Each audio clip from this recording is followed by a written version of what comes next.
I've had this conversation with my colleague and good friend Guy Johnson so many times. At what point does cable start to price in hard Brexit? It's not 122, it's not 121, it's not 120. Where is it?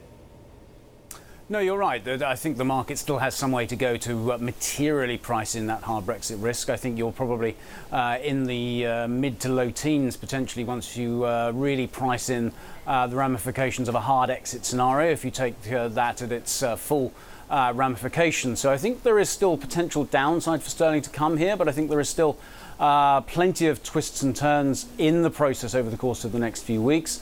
And whilst there is obviously a risk of a no confidence vote coming as soon as Parliament returns next week, it may well be, due to the complexities of the Fixed Term Parliament Act, that that no confidence vote could be stalled until we have that Queen's speech in October. So we may well have a period of parliamentary inertia as we await and see how the negotiations are ongoing with Europe. Jeremy, for anyone operating in markets, of course, you can never be 100% certain of absolutely anything. You've got to work with a range of possibilities and a range of probable outcomes. Do you have a base case at this point, though, within all of the range of outcomes? What is that base case?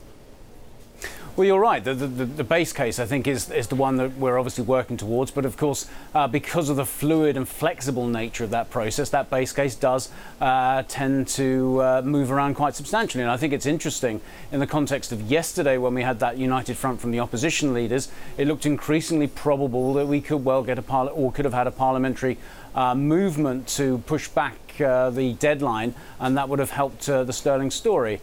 But I think it is still a likely scenario that we do get some degree of resolution. I think it's interesting that the Queen's speech is going to, or set to, include a withdrawal bill.